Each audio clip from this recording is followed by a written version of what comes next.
Luis Martínez y Martínez Panza conducen Frecuencia Laboral, el espacio donde los trabajadores son la noticia. Bienvenidos. Muy buenos días, yo soy Lourdes Martínez. Hoy es sábado 11 de abril del 2015. Saludo a nuestro auditorio en el interior del país, en la Ciudad de México y a quienes nos contactan en el extranjero a través de nuestro portal www.frecuencialaboral.com. Hoy Martínez Panza se encuentra en comisiones sindicales, no nos acompaña esta mañana, pero le deseamos que tenga mucho éxito donde quiera que se encuentre. Buenos días, Toño. Hola, muy buenos días, Lulú. Buenos días, auditorio. Saludamos a toda la clase trabajadora del país, a los jubilados y miembros activos del Sindicato Mexicano de Electricistas en Resistencia. Iniciamos con Frecuencia Laboral, el espacio en donde los trabajadores son la noticia.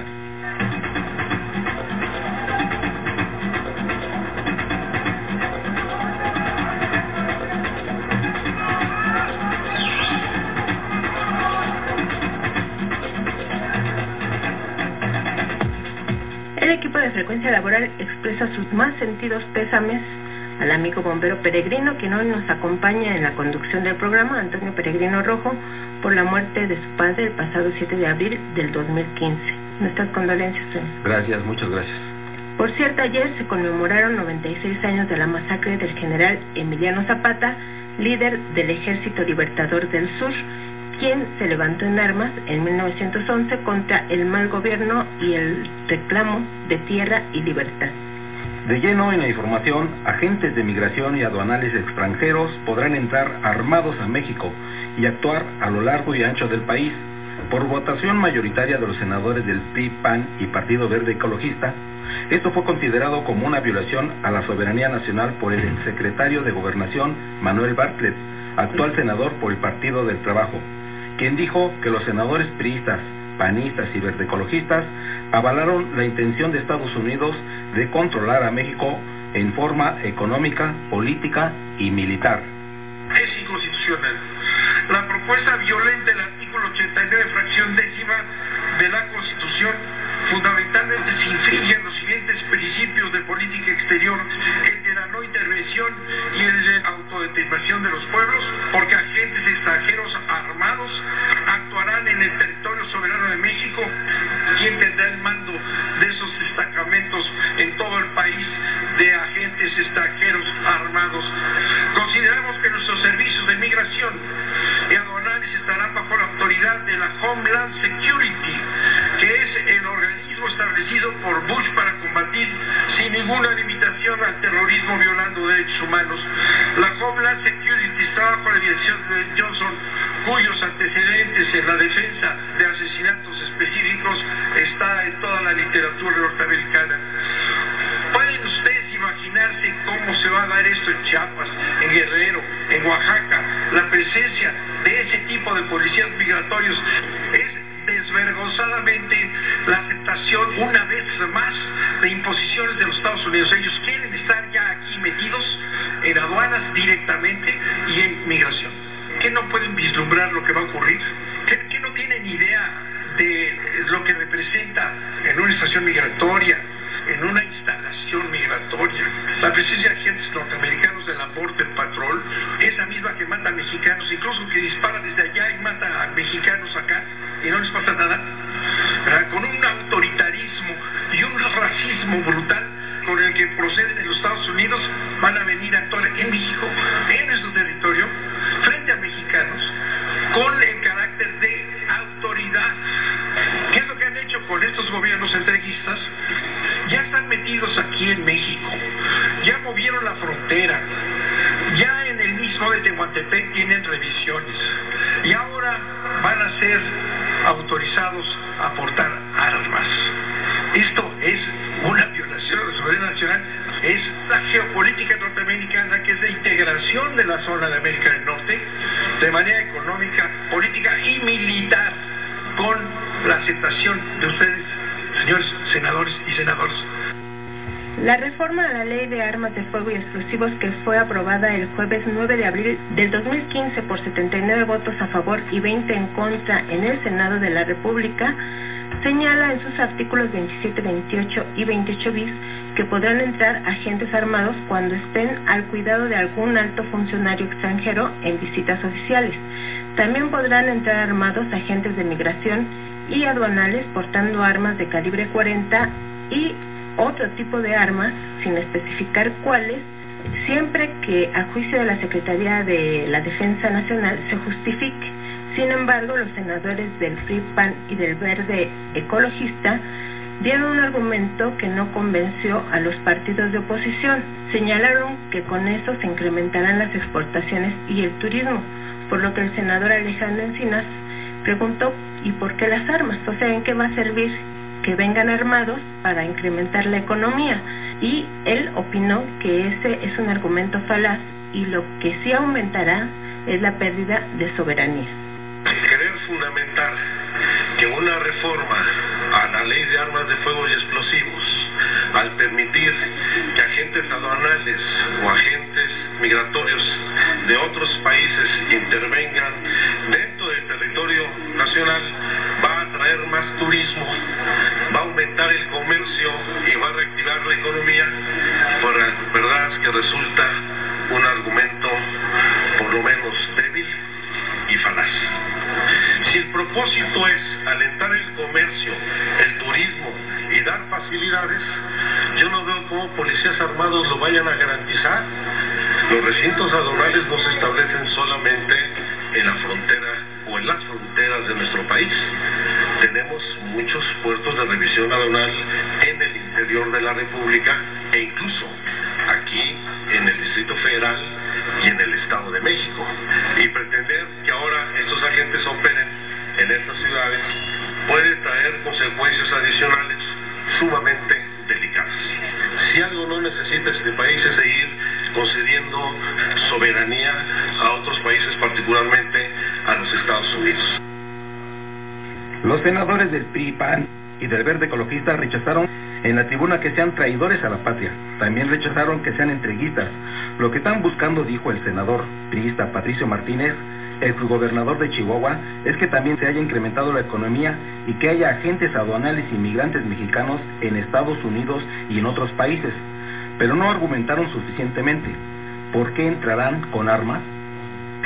Lo que estamos buscando ahora es que los oficiales de aduanas mexicanos se establezcan en los puntos de Estados Unidos que consideremos convenientes conforme a la economía y el intercambio comercial, que allá revisen lo que va a entrar a México y que estén armados como están aquí. ¿Qué queremos? Un país que tenga la capacidad de atender las necesidades de la población que se queja de que está todo entrampado en aduanas y en muchas otras instancias, a los turistas y a los que transitan de México a Estados Unidos y de Estados Unidos a México.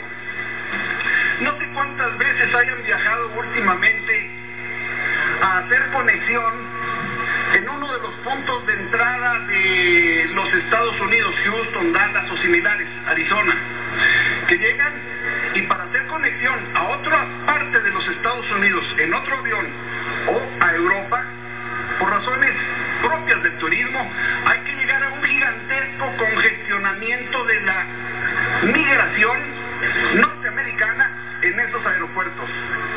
¿El porqué de las armas?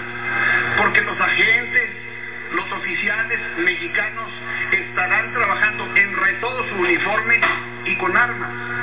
Igualmente lo harán aquí en esos recintos agentes norteamericanos. No va a ser en todo el territorio nacional, no va a ser en todos los caminos, no va a ser en las calles, ni va a ser con toda clase de armamento, ni va a ser como erróneamente se ha señalado aquí, la Border Patrol. No puedo seguir permitiendo que se nos señale como traidores. Aún falta que lo aprueben en la Cámara de Diputados y que se publique en el Diario Oficial de la Federación para que entre en vigor. Pero el problema es que en la reforma a la Ley de Armas y Explosivos, los senadores que aprobaron la iniciativa que les envió el Poder Ejecutivo no le hicieron ninguna acotación y en ningún lado se establece textualmente que los agentes migrantes y aduanales armados extranjeros y de Estados Unidos no podrán andar por las calles con armas, ni podrán andar en las carreteras, ni en las comunidades, ni en los pueblos.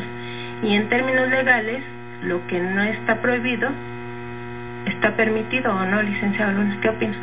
Pues puede darse, pero efectivamente es una argumentación no convincente, porque para aprobar lo que hicieron los senadores dicen que es con el propósito primero de reciprocidad con el país de Estados Unidos, como si nuestros agentes aduanales o nuestros agentes o funcionarios anduvieran con su ejército. Entonces no hay reciprocidad. En segunda instancia, porque dicen que se va a fomentar el turismo y el comercio, que va a ser más ágil. Yo no entiendo de verdad, por más imaginación que le pongo, cómo lo van a agilizar. Yo no sé si el turismo van a andar armados y van a echar a todos los turistas americanos a fuerzas que vengan acá. De verdad es muy soso el argumento. El comercio de armas. Y la otra es que efectivamente dicen que hay un límite para traer cierto tipo de armamento, pero también hay un párrafo donde menciona que esos funcionarios podrán tener el arma que comúnmente ellos usan en sus labores en su país de origen. Es decir, si en Estados Unidos los agentes usan un tipo de armamento pesado, pues es el que podrán traer, porque la ley se lo está permitiendo.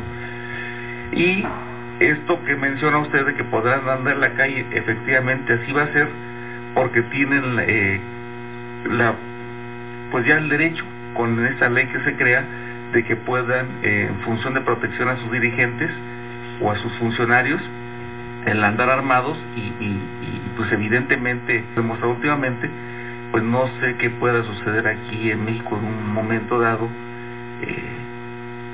que crean ellos que está en peligro el funcionario, pues puede ser que disparen, ¿no? Si ven a alguien agarrar una piedra, seguramente le van a disparar, como está sucediendo en Estados Unidos y como sucede con mucha frecuencia allá, ¿no? Con los mexicanos y los latinoamericanos principalmente. Sí, también han dado casos en muchos poblados de agentes extranjeros armados ilegalmente, porque esto todavía no está aprobado ni está publicado en el diario oficial. Está aprobado en el Senado, pero falta en la Cámara de Diputados, pero que ahí ya puede ser un hecho. Político, no. Pero aún no estando aprobado, ya lo están haciendo. ¿Qué va a pasar? ¿Qué va a pasar cuando ya esté aprobado? Es lo grave. Y bueno, pues para no olvidar, prohibido olvidar, que hace 100 años los Rangers de Texas, mercenarios y fuerzas armadas estadounidenses, podían incursionar armados en México. Asesinaron a aproximadamente 5,000 personas, principalmente mexicanos. Mineros. Aunque también hubo estadounidenses asesinados por los Rangers. Y según una investigación de la legislatura de Texas que concluyó en enero de 1919, se documentaron actos de brutalidad como la represión a todo un pueblo acusado de apoyar a las fuerzas de Villa. Tampoco hay que olvidar a los Rangers de Arizona, agentes policíacos estadounidenses que entraron a México con la venia del gobernador de allá de Sonora, en aquel momento, en 1906, y reprimieron a los mineros en la huelga de Cananea y Tayanga. O sea, ya tenemos esa experiencia, prohibido olvidar, para que no se repita, y parece que ahora les están dando la misma venia. Vamos a escuchar Prohibido olvidar.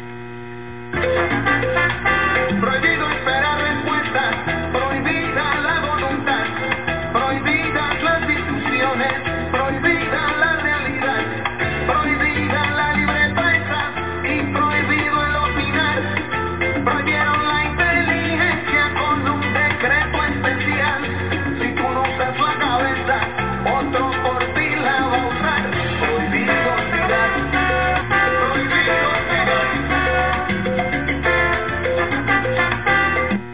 Prohibido olvidar es de Rubén Blades, el salsero más connotado en Estados Unidos, y se llama así, Prohibido olvidar. El despertar del gallo. Bien, la pregunta del despertar del gallo del día de hoy es, de acuerdo a la Ley Federal del Trabajo, ¿qué obligaciones tiene con sus trabajadores una outsourcing? Lo invitamos a que visite nuestro portal www.frecuencialaboral.com. Estás escuchando Frecuencia Laboral con Lourdes Martínez y Martín Esparza. Seguimos. Y ahora vamos a reír para no llorar. Déjeme reír, ay mamá, para no llorar. Me va. Déjeme cantar, aunque la pena no duela tanto. Déjeme reír, ay mamá, para no llorar. Me va. Déjeme cantar, aunque la pena no duela tanto. ¿Por qué nos vamos a reír para no llorar? Porque el pasado 5 de abril del 2015 arrancaron las campañas electorales en las que ya es posible que participen candidatos ciudadanos, independientes, sin partido político, pero el Instituto Nacional Electoral anunció que solo fueron aceptados 4 candidatos independientes contra casi 12,000 candidatos que participarán por parte de los 10 partidos políticos en la disputa por 9 gubernaturas, 500 diputaciones federales, 650 diputaciones locales, 877 presidencias municipales, delegaciones políticas del Distrito Federal. Esos candidatos se gastarán más de 18,000 millones de pesos del presupuesto público en sus campañas políticas. Para hablarnos de las trabas que enfrentaron los candidatos independientes para registrar su candidatura, se encuentra en el estudio con nosotros el licenciado precandidato independiente Ramón Bonilla. Hola, ¿qué tal? Buenos días, Luz, buenos días a todo el auditorio. Pues sí, de una u otra forma, la precandidatura a una independencia sí tiene bastantes trabas. Esto no es puesta para un ciudadano normal, es puesta para realmente un grupo de políticos que de una u otra forma nos ponen las cosas más difíciles para poder participar. Sí, bueno, estábamos viendo que 4 candidatos independientes de casi 12,000, pues es nada, es 0.000 pues 2% más o menos, ¿no? Es un porcentaje muy pequeño, Lu. Definitivamente ni siquiera es tanto problema de que haya habido trabas o de que de una u otra forma estuviera muy difícil la situación, que sí lo es de hecho. Realmente es porque los ciudadanos no participamos. Todos los ciudadanos nos encanta tuitear, quejarnos, estar cerca de cualquier chiste en contra de nuestras autoridades. Facebookeamos, tuiteamos, incluso metemos en el Instagram gran cantidad de fotos en contra de nuestros gobernadores, pero nadie levanta la mano, se acerca a nuestro diputado local, a un diputado federal, a un gobernador, incluso a nuestros senadores, para preguntarles qué está pasando, ¿no? Para exigirles cuentas y de una u otra forma hacer más partícipes a las personas de lo que está sucediendo en nuestro México. Sí, bueno, lo que sí sabemos es que les pusieron muy corto tiempo para hacer para sacar las firmas que tenían que firmar, demasiadas firmas, más requisitos que incluso a un candidato que sale de un partido político. Sí, muchísimo más. Por ejemplo, en mi caso, que yo fui precandidato a un distrito, al 5º distrito por Azcapotzalco. En el 5º distrito hay alrededor de 189,000 personas y a nosotros nos piden 3,500 firmas en un lapso de un mes. En ese lapso del mes, evidentemente, pues hay muchas restricciones y muchas trabas de una u otra forma para poder juntarlas. La primera a la que nos enfrentamos es que pues somos ciudadanos. Ya quisiera que cualquiera de nosotros juntara 200 o 300 firmas. Si estamos hablando de por ejemplo, un bombero, de un abogado, de un médico, que es mi caso, de un arquitecto, pues difícilmente juntando a todos nuestros familiares pues vas a juntar 100 votos, ¿no? O 100 firmas con todos tus IFE. Y sí se puede, cuando la gente le tienes la oportunidad de explicarle en qué consiste, por qué es un panorama diferente, por qué la frescura de un candidato, y no porque sea yo, sino porque a México le conviene, como en otros lugares, como en Colombia o España, la gente sí empieza a tomar conciencia de lo que es un diputado independiente, y la más de las personas firman y te dan su apoyo. Pero si tú sumaras el tiempo que se requiere para que las personas se enteren de lo que es un candidato independiente, pues nunca vas a acabar, nunca vas a juntar esas 3,500 firmas en ese mes, y pues vas a quedar fuera, como nos pasó a todos o la mayoría de los que estamos. Ahora, la responsabilidad que a todos nos corresponde, si quedaron después de un número pues me parece muy pequeño de personas que pudieron participar o que se animaron a participar, pues habría que ver quiénes son, cómo son, si realmente son ciudadanos o si tienen un respaldo de otro lado, porque pues hay... Bueno, en teoría, con la reforma política que se aprobó en 2013, fue en diciembre, por cierto, ya en las fiestas navideñas, cuando todo el mundo estaba trasnochado, pues ahora sí que cantando los villancicos, y se aprobó las candidaturas independientes a cambio de la reelección. O sea, fue un retroceso histórico y en la democracia del país, y no se aprobó la revocación de mandato. Entonces, realmente uno ve a la distancia esta reforma y en realidad lo que se aprobó fue que se mantengan los mismos en los puestos de elección. Como siempre sucede, Lulú, en nuestro México no existe democracia, existe algo que viene en los periódicos, se llama la partidocracia. Te doy Juana, pero quiero Chana 10 veces más para este lado. Siempre el poder parecería que es democracia porque nos conduce a una votación que parecería democrática, pero si abrimos los ojos y pensamos un poquito que eso es evidente, que todos los mexicanos nos hemos dado cuenta, pero siempre vamos a agachar los ojos, las manos, los gritos, siempre a favor del partido. Si, como bien comentabas al principio, un candidato cuando es electo por cualquier partido, obviamente pues tiene una disputa entre 2, 3 personas, siempre te doy esto, yo te doy lo otro, una por otra, y lo mismo sigue sucediendo a nivel macroeconómico.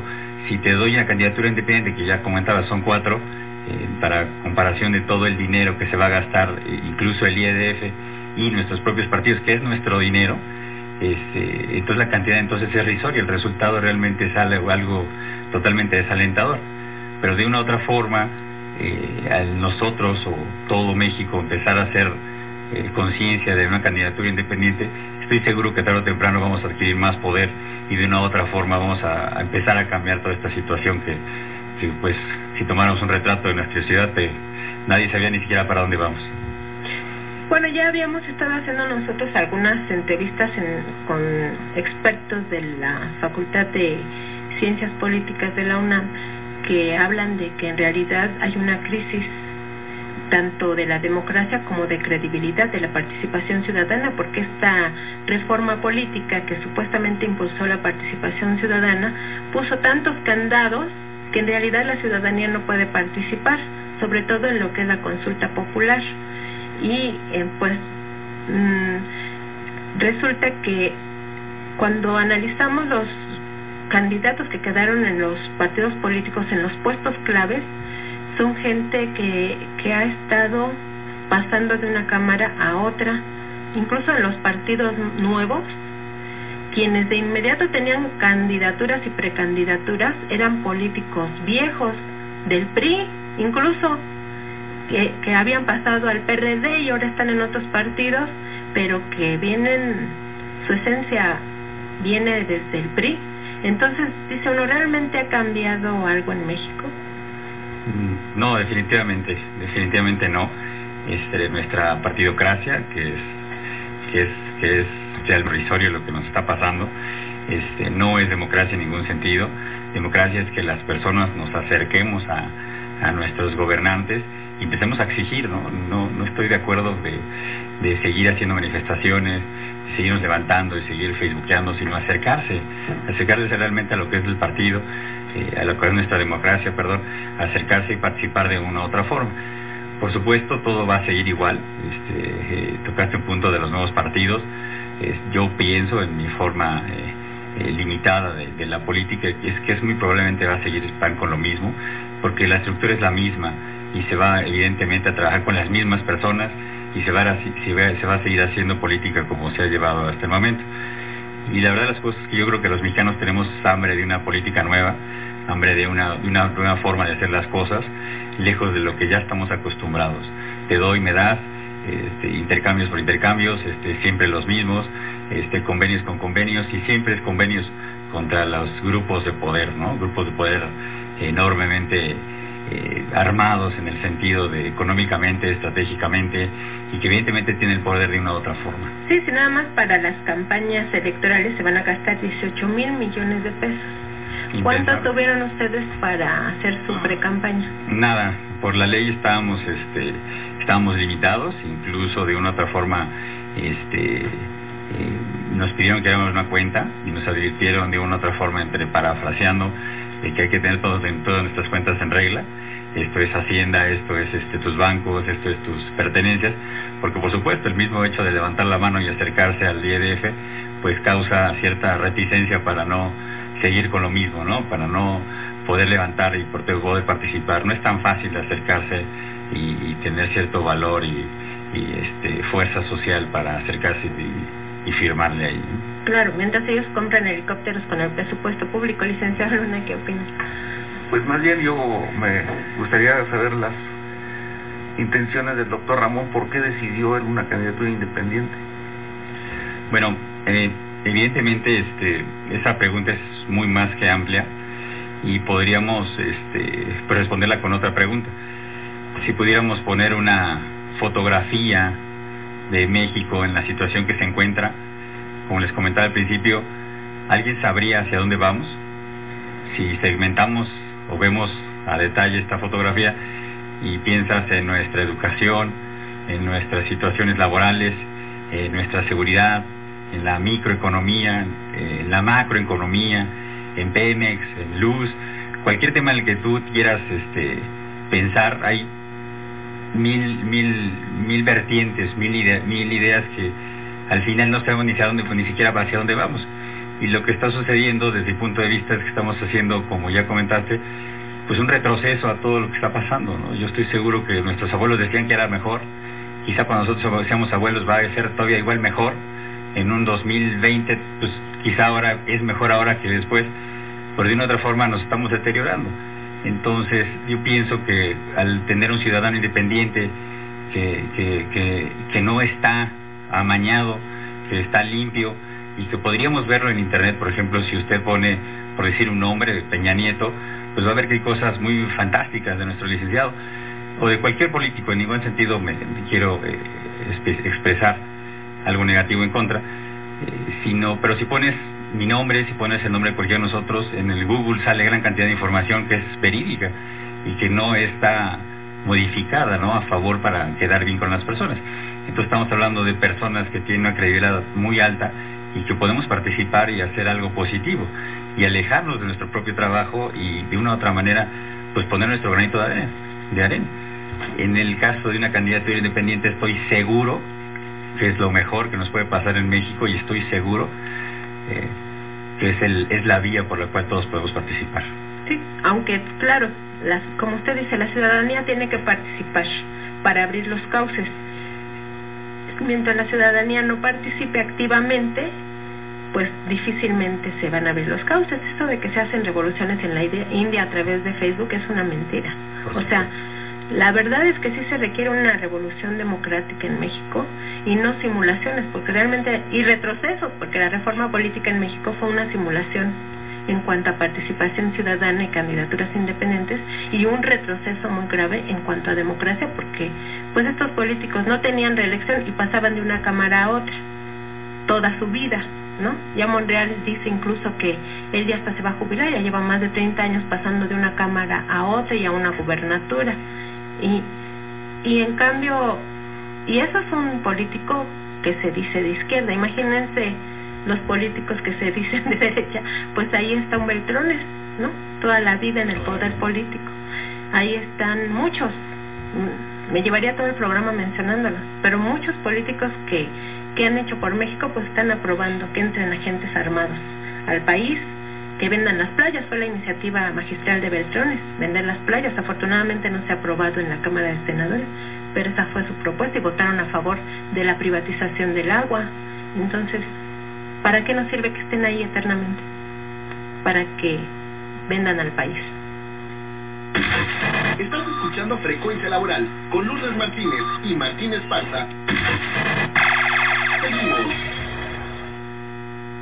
Tenemos más invitados en el estudio de transmisión de Frecuencia Laboral, pero antes queremos comentarle que fue ratificado por el Senado de la República el convenio 138 de la Organización Internacional del Trabajo, con el que se prohíbe el trabajo a menores de 15 años y entrará en vigor un día después de su publicación en el Diario Oficial de la Federación, y de que se ajusten las normas mexicanas, ¿no?, que pueden pasar 1000 años y no se ajustan, como en el caso de las trabajadoras domésticas, que siguen sin ser consideradas trabajadoras.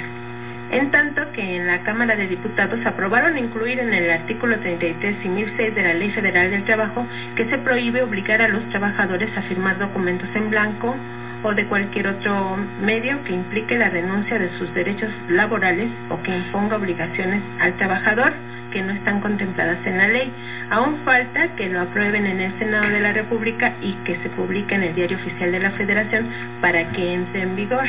La iniciativa fue presentada en septiembre del 2014 por las y los diputados federales María Luisa Alcalde, entonces del Movimiento Ciudadano, hoy de Morena, y Claudia Delgadillo y Ricardo Fidel Pacheco del PRI, y establece que en caso de que se obligue al trabajador a firmar su renuncia en blanco o cualquier otra renuncia a sus derechos, podrá presentar la denuncia ante la Procuraduría de la Defensa del Trabajo o ante las oficinas de inspección del trabajo, para que quede como antecedente y no tenga validez de la renuncia en blanco. Y para que nos comente el licenciado algunas opiniones sobre este punto específicamente que se refiere a la Ley Federal del Trabajo, nos vamos a Derecho y Justicia para los trabajadores. Derecho y Justicia para los trabajadores. Gracias. Es muy importante este proyecto porque sin duda alguna puede incidir en los futuros juicios de muchos trabajadores, ya que es una práctica común de que antes de ingresar a un trabajo se les pida que firmen una o dos o tres hojas en blanco para que en el momento en que el propietario del negocio pueda despedir al trabajador sin responsabilidad para la empresa.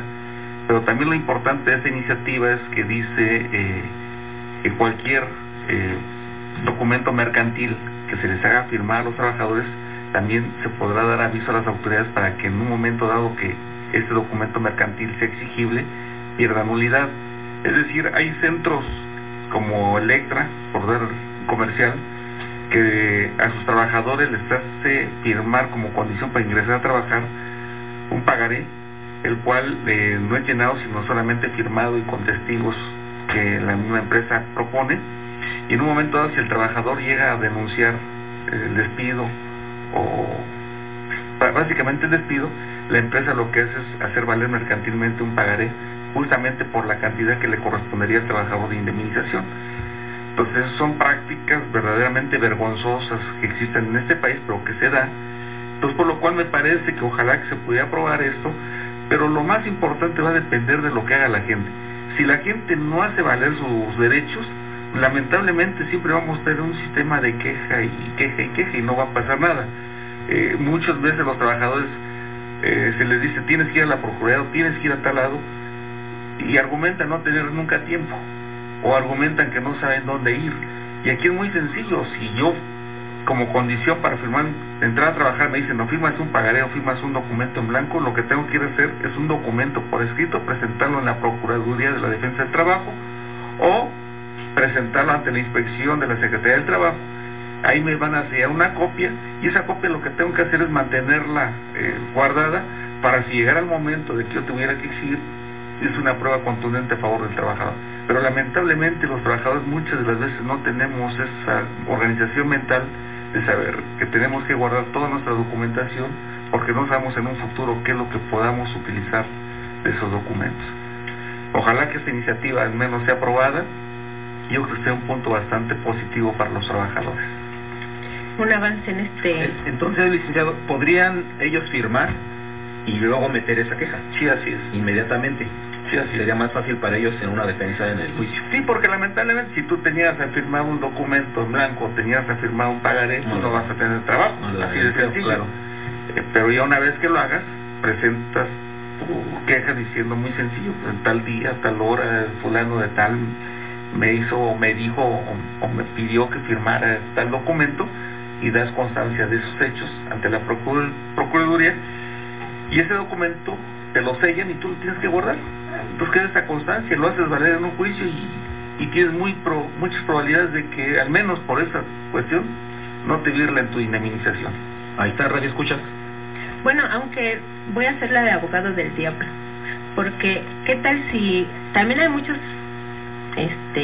trampas de parte de quien dice defender a los trabajadores o de los mismos trabajadores que van agarrando mañas? Correcto. ¿No podría ocurrir también que el patrón no lo obligue a firmar nada, que le haga un contrato normal y que él renuncie y después quiera ir a decir que lo despidieron injustificadamente. De hecho, existe mucho esa práctica, incluso más en la Junta Local que en la Federal. Es muy común que encontremos en los pasillos, en las escalinatas, abogados o promotores de abogados que andan promoviendo juicios. Incluso yo en lo personal me ha tocado trabajadores que ya llevan 3, 4, 5 juicios simultáneos porque incluso ni se meten a trabajar y demandan a la persona.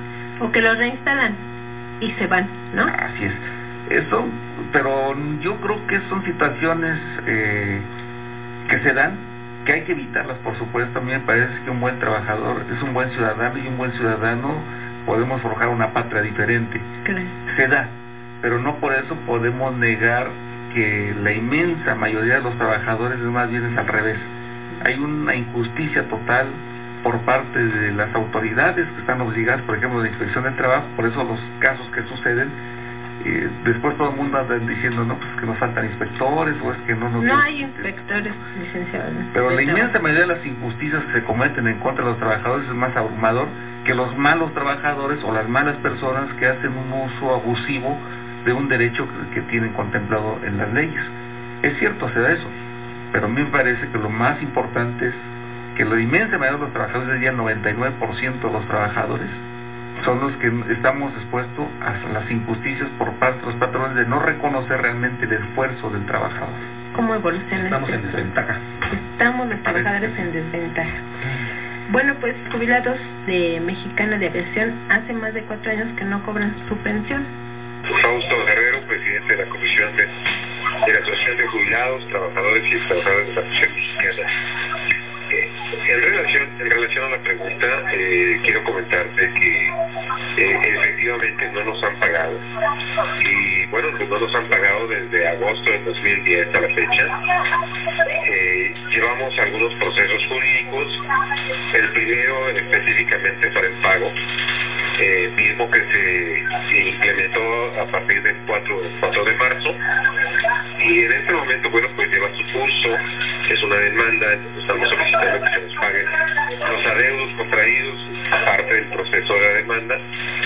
Evidentemente, como no hay dinero líquido, pues nosotros estaríamos solicitando un embargo precautorio que trajera como consecuencia, bueno, pues que se garantizaran los montos que estamos solicitando. Interpuso la demanda el 4 de marzo. Estás escuchando Frecuencia Laboral con Lourdes Martínez y Martín Esparza. Seguimos. Tenemos llamadas del auditorio. Víctor Manuel García Salinas dice que no hay circulación libre de camiones, no hay libre circulación de la fuerza de trabajo, y él comenta que dicen que va a haber un grupo de mexicanos para checar, pero lo que implícitamente dicen es que no confían en la policía estadounidense. Entonces, ¿la policía mexicana no es mejor? Pues es que no va a haber realmente quien cheque. Se supone que la Secretaría de la Defensa Nacional y la Secretaría de Gobernación van a ser los encargados de otorgar los permisos, pero así como que digan quién va a estar checando que los agentes extranjeros armados no anden por las calles y los pueblos amedrentando y hasta asesinando a la población, pues eso solamente la participación ciudadana va a poder denunciarlo, pero quién sabe si evitarlo, ¿no? Va a estar muy difícil. También nos habla Rocío Aguilar de Catepec. Dice, la policía de Estados Unidos ya ha entrado a territorio mexicano, eso no es nada nuevo, ahora lo quieren hacer y lo anuncian. Nuestra soberanía nacional está pisoteada y el pueblo de México no hace nada, debemos organizarnos. Saludos a todos los del programa y mi pésame a Peregrino. Muchas gracias, Silvia. Rocío. Y Ramón Ramírez de Cuautla, Morelos, a todos los que votaron para aprobar las reformas que les dieron dinero para votar a favor. En varios municipios de Morelos quieren desviar el agua para una termoeléctrica que usa 4.500 litros por segundo para las turbinas, y no se dan cuenta de cómo afectan a los municipios que les quitan el agua. Hilario Vázquez de Atizapán, él opina que el PT no se puede rescatar a sí mismo y que quieren rescatar a México, y que lo mismo ocurre con Morena. Bueno, es su opinión personal. Nos vamos a el ring laboral. El ring laboral. Así es, nos acompañan en el estudio compañeros bomberos del Distrito Federal que fueron despedidos injustificadamente y traen a manifestar su problemática en estos micrófonos. Adelante, compañeros.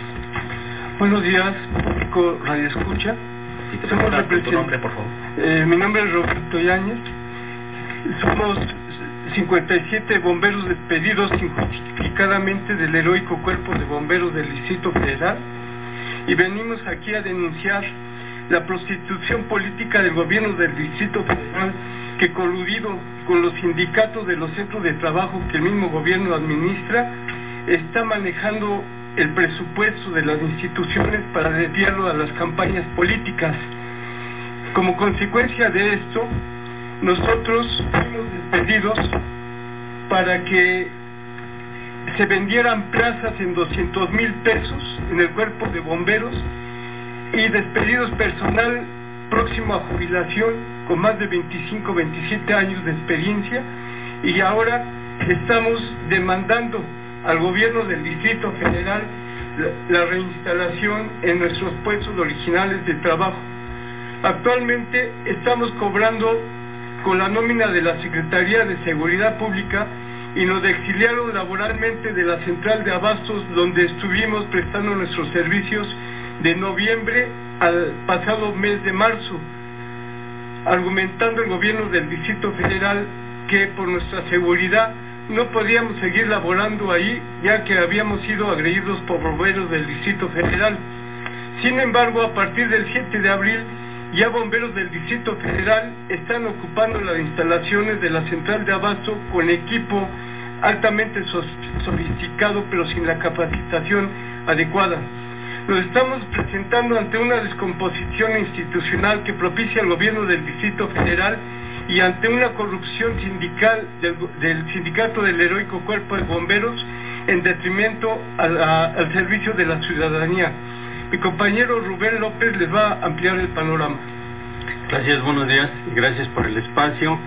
Bien, la mayoría de compañeros que hemos sido despedidos injustificadamente, más de 180 bomberos, aproximadamente 200, les podemos mencionar que el 98% de estos somos compañeros de más de 10 años de experiencia, los cuales, bueno, como ya escucharon, nos han despedido, y la corrupción que existe dentro de la institución heroico Cuerpo de Bomberos ha sido, pues, tiene un fondo, y el fondo es la venta de plazas que se ha llevado a cabo con consentimiento de la Dirección General, ¿no? Y el gobierno del Distrito Federal sabe de esta situación. Ayer categóricamente el jefe de gobierno anunciaba en los periódicos y decía que ya la central de abastos fue cubierta. Nosotros hemos sido, y me refiero a la central de abastos porque fuimos comisionados por un par de meses ahí, y esto para callar nuestra voz y la situación que hemos venido denunciando. La gente que está dentro de esta central de abastos son gente que ha ingresado en nuestros lugares, en nuestros puestos, y gente que no tiene la capacidad. Hemos sufrido nosotros una persecución y un terrorismo laboral que nos ha llevado a manifestarnos. Incluso hace 3 días fuimos encapsulados y golpeados por los granaderos, mandados obviamente por el gobierno, para que no nos manifestáramos ahí en la plancha del Zócalo. Bueno, y denunciamos esto al público y esperamos que llegue a oídos del gobierno. No estamos conformes. Los 57 que mencionábamos al principio, estamos en pie de lucha y seguiremos haciéndolo. Queremos seguir denunciando esto. Iremos a todos los medios, a donde sea necesario, porque esto tiene que parar, puesto que detrás de nosotros hay familias y han sufrido las consecuencias del despido y obviamente de la corrupción que existe en la institución que es noble, pero la gente que la dirige, tanto el sindicato como la Dirección General, no merecen estar ahí.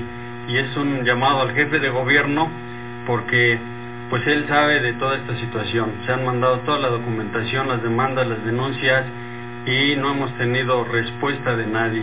Ojalá y este espacio que nos brindan sirva para que nosotros podamos tener pues amplitud en esto y podamos ser apoyados por quien, pues por el gobierno, para que podamos darle solución a esto y nos regresen a nuestro centro de trabajo. El martes o el lunes se quemó la central de abasto, ¿no? Se quemaron varias bodegas y creo que los acababan de quitar a ustedes. Sí, precisamente se quema la central de abastos, una parte que se llama subasta, algunas bodegas, más de 100 bodegas, las pérdidas son millonarias, la pérdida para la gente que ahí laboraba, pues bueno, ahora de qué se van a mantener, ¿no? Y precisamente por la falta de capacidad, a 7:10 de la mañana, los bomberos llegaron a las 8:20, casi una hora después. Entonces esto es preocupante, porque estamos hablando de la falta de capacidad y de respuesta inmediata en este centro de trabajo del cual nosotros fuimos partícipes, del cual nosotros pertenecíamos, hasta el día de hoy ya no, pero sí pues ahora a quién le van a echar la culpa, ¿no? Y le mencionaba el día de ayer el jefe de gobierno, dice que ya llevó bomberos allá, cuando nosotros estando ahí teníamos una respuesta de 2 a 3 minutos, a veces de 5 por la complejidad de la situación que vive la propia central de abastos, por tanto comerciante y camiones y trailers que llegan ahí. Aún con esa condición nosotros teníamos respuesta inmediata. Se cubrieron en el tiempo que estuvimos más de 2,000 servicios de diferentes características, con actos de incendio, lesionados, etcétera, etcétera. Pero bueno, si nosotros no hubiésemos sido corridos de ese centro de trabajo para el día martes, que fue el incendio, no se hubiera propagado como fue. Y si se dan cuenta, los videos están ahí delatando la situación. Les ganó a los compañeros que fueron a ese incendio, no sabían ni qué hacer. Bueno, no es un dicho, solo son las pruebas que tienen el video. En medio minuto, por favor. Curiosamente, durante más de 30 años que tiene la central de abasto, no había tenido una estación de bomberos. Ahora, con un fin exclusivamente político y sucio, el gobierno del Distrito Federal instala una estación de bomberos en la central de abasto, nada más para llegarse de más votos. El Partido de la Revolución Democrática es un partido en agonía política y está desesperado por más votantes para las elecciones. Sabe que va a perder las elecciones. Bueno, pues es la opinión personal de aquí de nuestro invitado. Nosotros hacemos votos porque recuperen su empleo y que pues haya gente capacitada en los cuerpos de bomberos para evitar esta clase de incendios que se expanden y que dejan a mucha gente sin trabajo. Ya Toño nos había platicado aquí que un incendio normalmente ya no se recuperan los empleos que se pierden. Bueno, entonces es preocupante porque la ciudad está en riesgo, no hay bomberos capacitados porque están comprando las plazas y no los capacitan, y los bomberos con experiencia pues los están despidiendo. 180 bomberos despedidos, y les habían entonces dado ese lugar en la central de abasto en vez de regresarlos a las estaciones de bomberos del Distrito Federal.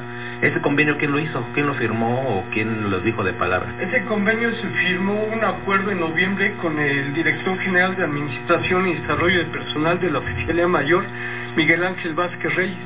Ese convenio no fue respetado y estuvo la Comisión de Derechos Humanos del Distrito Federal como garante de ese convenio, y para mí que están en contubernio porque la verdad no han hecho nada. Ahora no lo respetan. Bueno, pues ahí está para el auditorio. Esperemos que se solucione. Gracias. Gracias. Y en más información, Silvia Gutiérrez es otra trabajadora que a lo largo de los últimos 11 años ha luchado para que se reconozcan los derechos laborales de las vendedoras de Avon. Hola, me llamo Silvia Gutiérrez Martínez, buenos días, somos representantes. Gracias. Y en más información, Silvia Gutiérrez es otra trabajadora que a lo largo de los últimos 11 años ha luchado para que se reconozcan de Avon. Hola, me llamo Silvia Gutiérrez Martínez, buenos días, somos trabajadoras de Avon, representantes de las que venden en la calle con catálogos. A nosotros en el 2004 nos quitaron la seguridad social y ahí fue donde empezó la lucha. Nos empezamos a unir y a ir a la empresa para exigirles que nos devolvieran nuestra seguridad social, que era lo lo único que teníamos. Entonces, en ese transcurso nos dimos cuenta que éramos trabajadoras y fue una lucha pues muy fuerte, donde las trabajadoras de Avon, que nos consideramos trabajadoras, exigimos que nos dieran la seguridad social y los derechos que tiene todo trabajador. Desgraciadamente pusimos la demanda y exigimos esos derechos, pero la Junta determinó que no éramos trabajadoras, que éramos vendedoras mercantiles, y solamente nos devolvieron la seguridad social a las que ya la teníamos. Las que no la tenían no se las devolvieron, pero en ese transcurso nos dio la conciencia de que sí tenemos derechos. Somos 200 compañeras que estamos en la lucha exigiendo los derechos de 450,000 trabajadoras, que desgraciadamente no hemos podido lograr con la empresa que nos den la seguridad social. Licenciada, ¿qué le da la categoría de trabajadora a un trabajador? El hecho de que esté al servicio de otra persona. Y en este caso las vendedoras, por ejemplo, venden y le entregan utilidades a la empresa. Así es, y venden lo que el patrón les dice que vendan, no pueden vender otra cosa. Un vendedor, que es una relación mercantil, usted no está sujeto a nada, pues simplemente va y compra los productos que usted quiera vender y tan se acabó. En este caso no, porque son promotoras exclusivas de una cadena comercial, y le dice qué productos, incluso que promocionen los productos que venden en exclusiva mediante folletos y todo ese tipo de cosas. Entonces, por lo tanto, hay una relación, porque ellos tienen una relación de mando-obediencia. Ellos no van a comprar lo que quieren, sino van a comprar lo que el patrón les dice que tienen que vender. Sí, y les establece horarios y montos de venta. No venden así, por ejemplo, 100 pesos, ¿no? Tienen que tener un monto y les dan unos premios por cada monto. Pero ahora ella se queja, Silvia Gutiérrez, de que llegaron brasileños a administrar Avon en México, que es una transnacional, que al parecer la compraron, pero les están quitando los premios, que les están dando premios muy menores. Entonces, si no tienen un contrato de trabajo, puede llegar cualquiera y les quita lo que ya han ido conquistando. Y esas son cadenas, porque, por ejemplo, la forma que se ha estado reproduciendo en muchos centros o comercios pues de ese tipo, es que nombran a 10 líderes, que les llaman ellos, y esos líderes nombran a su vez ayudantes, y esos ayudantes nombran otras gentes, y la relación de trabajo se difusa. Se olvida. Se olvida. Por eso es tan importante que siempre tengan un contrato de trabajo, no convenios sueltos, contratos de trabajo. Y la ley lo establece. Bueno, cuando no hay contrato de trabajo, la ley establece que vale. Así es. Como si fuera un contrato de trabajo, incluso el acuerdo verbal. Así es. Entonces ya demandaron, por cierto, los bomberos, ya demandaron ante la Junta. Ya. Sí, pero el problema es que la gente no conserva, luego muchas veces no sabe ni cuándo ingresó, ni cuándo le pagaron, quién le pagó, dónde le depositaron. Es increíble, hay gente que dice, el otro día le recibí un correo que quería que le hiciera su cuenta y dice, pero no me acuerdo cuánto gano. Pues no, olvídese de su cuenta. Bueno, déjenme reír para no llorar. Hasta la próxima. Frecuencia laboral. Escúchanos el próximo sábado de 7 a 8 de la mañana por el 760 de AM.